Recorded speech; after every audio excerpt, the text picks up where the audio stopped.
Recuerdo que teniendo 14 años tuve la oportunidad de jugar un juego inspirado en una guerra real. Se trataba de Medalla de Honor, Allied Assault, tercera entrega de la franquicia y la primera en salir para computadora. Al igual que los anteriores juegos, Medalla de Honor estaba basada en la Segunda Guerra Mundial. Esto debido a que la creación del juego fue gracias a Steven Spielberg, quien también había dirigido y producido Rescatando al Soldado Ryan en 1998. Sería muy hipócrita de mi parte decir que no disfruté del juego en aquel momento. Claro que lo hice. Era apenas un adolescente con su primera computadora. Aunque en las clases de historia mi profesora Marta nos contara sobre los horrores de la guerra, yo disfrutaba de jugarlo, en la seguridad de mi casa, en la comodidad de mi asiento, sabiendo que cada vez que yo muriera en el juego era solo eso, un juego. La vida de nadie corría peligro. Sería más hipócrita decir que hoy en día no he jugado juegos sobre guerra, ya sean ficticias o inspiradas en eventos reales. La diferencia es que hoy en día los juegos que he jugado sobre guerra no se limitan solamente a shooters, que son los más comunes. He tenido la oportunidad de jugar juegos donde las guerras aún no eran con pistolas o rifles, sino con espadas, arcos y lanzas. He tenido la oportunidad de jugar juegos donde no eres un soldado, sino un civil atrapado en una zona de conflicto, y he tenido la oportunidad de jugar juegos sobre las consecuencias de la guerra. Algunos con enfoque histórico, algunos con enfoque serio, algunos con enfoque educativo y por supuesto también con enfoque de entretenimiento. He podido probar muchos juegos relacionados con guerras y hoy en día cuando los juego siempre busco reflexionar sobre ellos.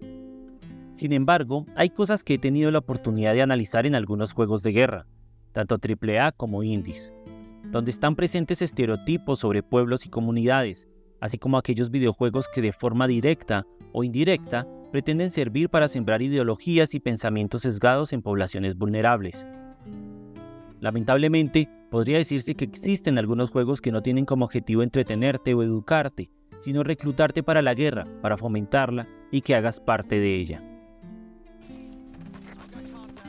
Hola, soy Fide Vladimir Cruz, el Fidelibris, y hoy hablaremos de los videojuegos que crearon paramilitares con objetivo de reclutar jóvenes para la guerra y manipular la población a través del entretenimiento. Cabe aclarar que este video es informativo y reflexivo, por ello debo agradecer de antemano la colaboración de Daniel Alexander Incapié, docente investigador del Instituto Tecnológico Metropolitano de Medellín y un gran conocedor sobre temas como sociología, educación y cultura relacionados con la tecnología. Fue Alexander quien me compartió un artículo de Vice que originalmente había sido publicado para el portal Pacifista y escrito por la periodista Sarah Kapkin. Este artículo se titula Matar guerrilleros, el videojuego creado por los paramilitares en Colombia. Además, también conté con fuentes de otros autores que me permitieron complementar este video. Podrás consultarlos en la descripción. Aunque aquí no se pretende narrar la historia de la guerra interna que Colombia ha vivido por muchos años, es importante por lo menos contextualizar la situación de forma breve a aquellos que no son colombianos o que de pronto se saltaron algunas clases de historia de Colombia. Han existido muchos grupos guerrilleros y de autodefensa a lo largo de nuestra historia y con diferentes propósitos. Sin embargo, vamos a iniciar esta historia en la época en que el conflicto bipartidista de Colombia, es decir, el enfrentamiento entre liberales y conservadores, se acrecentó más. Este triste y lamentable momento en la historia de Colombia se conoce como la violencia, y es que su solo nombre ya nos da pistas de qué pudo haber ocurrido en aquel momento comprendido entre los años 1946 y 1966.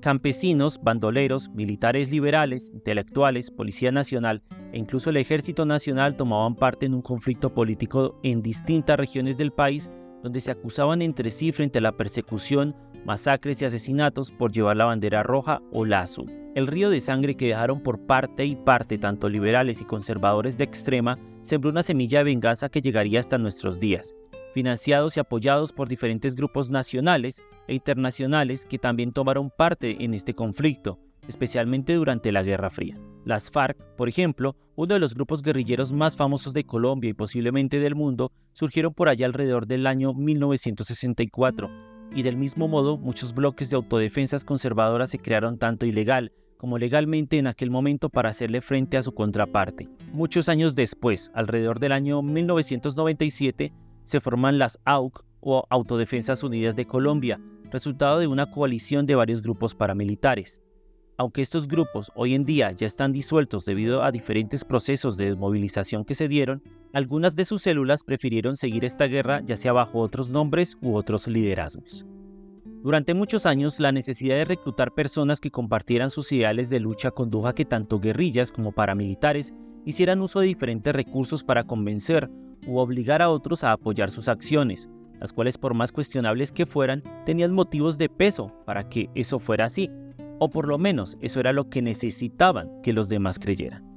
Si bien no me voy a expandir hablando de cada uno de sus métodos de reclutamiento, que forzado o no, usaron varios de estos grupos para engrosar sus filas y mantener su poderío en muchas regiones, es claro que uno de aquellos recursos que llegaron a usar para lograrlo en tiempos modernos fueron los videojuegos. Sí, aunque parezca increíble, estos grupos al margen de la ley nunca estuvieron tan alejados de la tecnología y sus avances.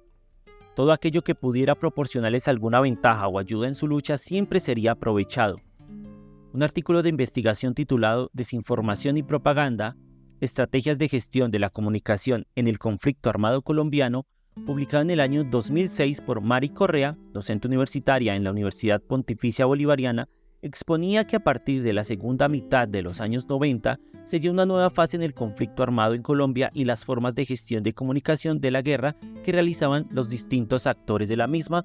Para aquel momento, las FARC, por ejemplo, contaban con emisoras, revistas, periódicos, página web, realización de videos documentales y hasta películas, algo en lo que los grupos paramilitares tampoco quisieron quedarse atrás.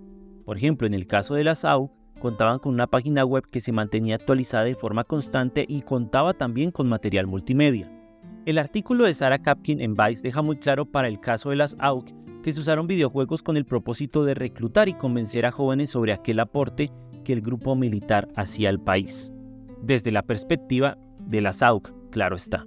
Para ser más específicos, el bloque Elmer Cárdenas, que estuvo bajo el mando de Freddy Rendón alias el Alemán, lanzó en el año 2002 a través de su página web dos videojuegos conocidos como el Matabandoleros y La Feria, que según Carlos Sandoval, politólogo e investigador del Instituto de Estudios Políticos y Relaciones Internacionales de la Universidad Nacional, eran juegos para matar guerrilleros dirigidos al reclutamiento ideológico y a la propaganda de la guerra.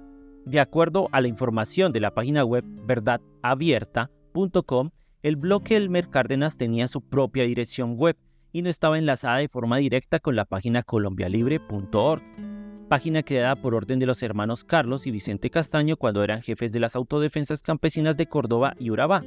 Al contar con su propia página, el alemán tuvo mayor libertad para difundir y distribuir este contenido en la web. El juego Matabandoleros, por ejemplo, colocaba al jugador en una situación donde un pueblo llamado Aguas Blancas era tomado por la guerrilla y la misión principal era evitar que el comando de policía fuera destruido, y para lograrlo había que matar la mayor cantidad de guerrilleros posibles. Como lo menciona Kapkin en su artículo, al final del juego aparecía un mensaje para el jugador: gracias por su aporte a una nueva Colombia libre. Complementario a ello, el juego contaba con una narrativa transmedia que se articulaba con una historieta de 6 capítulos llamada Farcman y Elena, para hablar de la disonancia que existía entre las acciones de la guerrilla y su mensaje.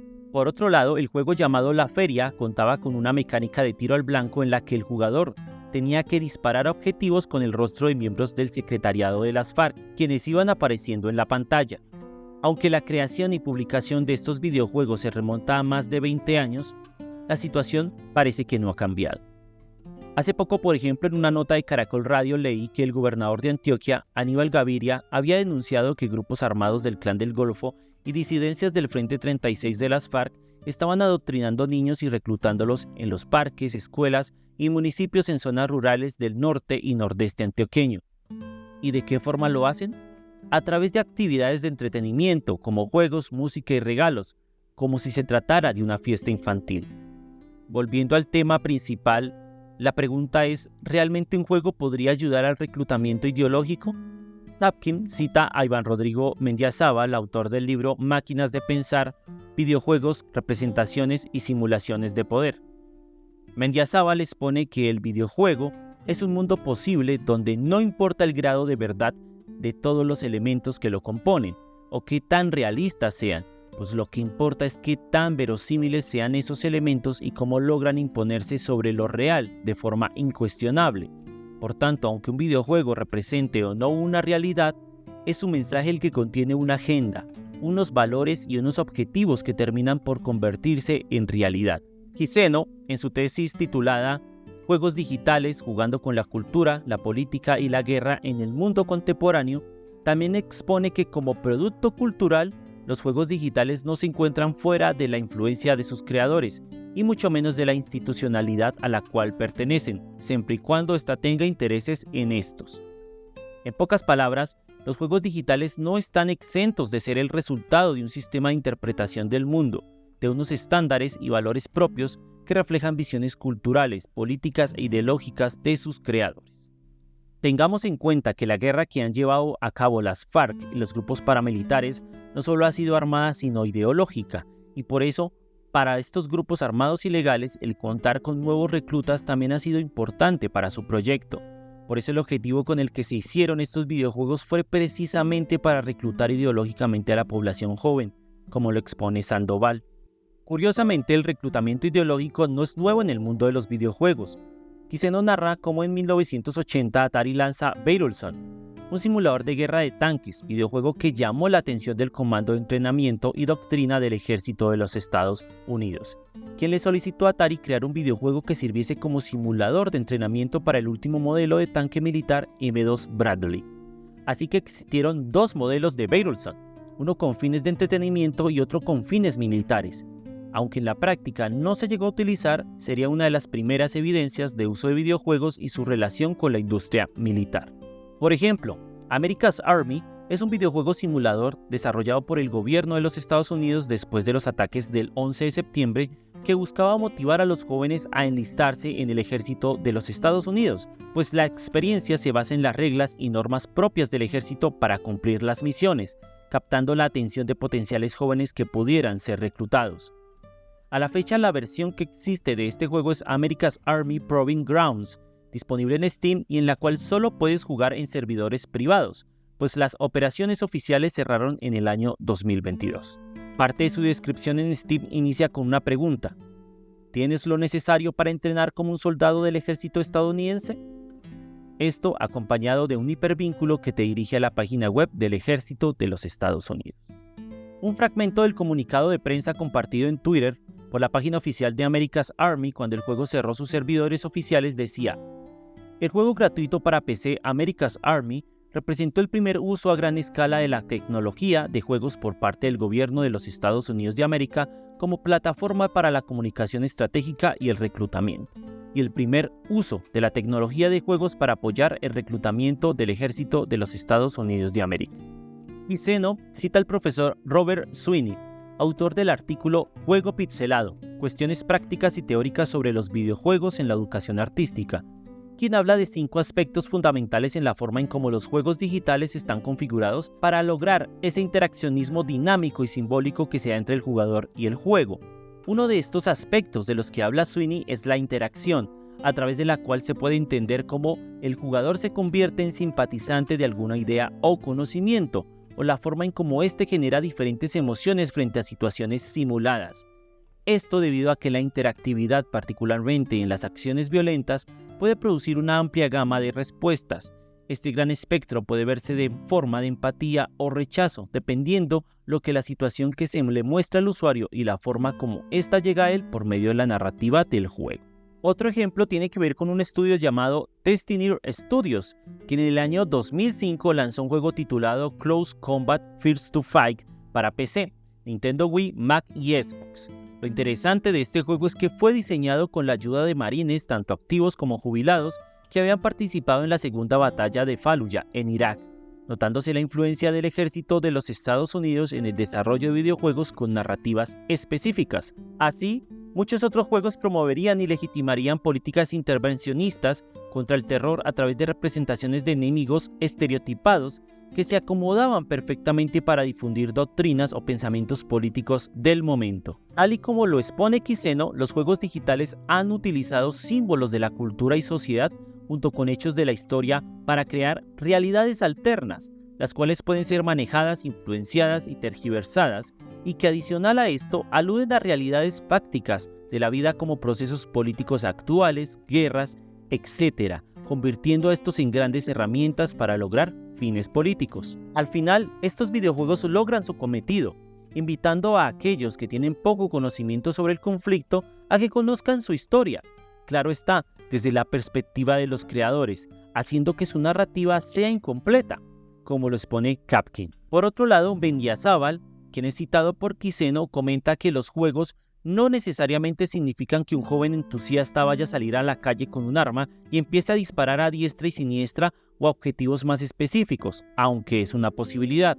Lo que realmente importa de estos es que alguien logre generar el mínimo interés de afinidad al mismo y su ideología. Esa es la verdadera victoria del proyecto. Así que, los videojuegos que crearon las AUC en Colombia tenían principalmente como objetivos jóvenes de las ciudades y municipios donde había acceso a internet y computador, pues era a través de su página web que se podía acceder a estos contenidos. Después de la desmovilización de las AUC, varias de estas páginas fueron desmontadas y todo este contenido se fue con ellas. A pesar de que busqué a través de diferentes medios, no logré encontrar videojuegos creados por las FARC o algún otro grupo guerrillero de Colombia. Esto no niega ni afirma que también realizaran este tipo de contenido con objetivos de reclutamiento. Sin embargo, en un artículo del Tiempo publicado el 23 de abril del 2006, un reinsertado de las FARC le contaba al medio periodístico que en aquel momento habían dado apoyo o financiado al menos 7 cortos y largometrajes de cine, incluso realizados por directores europeos, y más de una veintena de videos. Además, habían dado paso a tecnologías más actuales y populares, animación en 3D, CD, DVD y CD-ROM interactivos, que distribuían en todos sus frentes y poblaciones de influencia. Según contaba el desmovilizado al Tiempo, las FARC también trabajaban en la preproducción de un cómic fariano en 3D y de un videojuego buscando los servicios de una firma productora estadounidense en esa rama. Ya sea para bien o para mal, no pude encontrar más información sobre el tema o evidencia de alguno de esos videojuegos que en aquel momento planeaban hacer las FARC, también con objetivo de dar a conocer su mensaje entre jóvenes y niños. Sin embargo, el objetivo era claro, y como lo expone Quiseno, en un mundo en el que la tecnología ha creado una nueva noción de representación de lo real como nunca se había visto, permitiendo la creación de espacios virtuales que aluden a una realidad material y además le permiten al diseñador no solo recrear realidades, sino alterarlas y movilizarlas a gran escala por medio de los canales comunicativos como la Internet, o simplemente venderlas a gente dispuesta a adquirir estos productos. Estos cambios resignifican la creación de los paradigmas modernos en cuanto a la forma como se entiende la realidad que es representada por los medios culturales. No obstante, estas narrativas incompletas, destructivas y carentes de valores también pueden ser combatidas con la misma herramienta: los videojuegos. Un claro ejemplo es el proyecto transmedia Reconstrucción, que surge tras la firma de los acuerdos de paz en Colombia, con el propósito de acercar la experiencia de la guerra a aquellos que no la han vivido y destacar la importancia de impulsar la paz. Carlos Sandoval, junto a Álvaro Triana, Patricia Ayala y Juana Teresa Callejas, hacen parte del equipo creador del proyecto, que incluye un videojuego sobre el conflicto armado en Colombia, el cual ya tuvimos la oportunidad de jugar aquí, en este canal. En el caso de Reconstrucción, te colocas en uno de los papeles más ignorados en los juegos sobre la guerra, el de las víctimas, el de los civiles inocentes. Para ello, el equipo se basó en miles de testimonios de víctimas y excombatientes recopilados en diferentes regiones, como Bogotá y el Guaviare, para lograr una representación realista.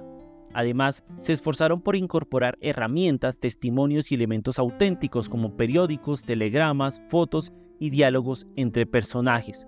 Una característica interesante de este videojuego es la ausencia de un camino definitivo correcto o incorrecto, permitiendo que el usuario influya en la historia con sus decisiones. El objetivo es mostrar la complejidad de tomar decisiones en circunstancias conflictivas y desafiar la noción de respuestas simples. Cabe también aclarar que a través de otros videojuegos de origen internacional se ha plasmado el conflicto armado en Colombia.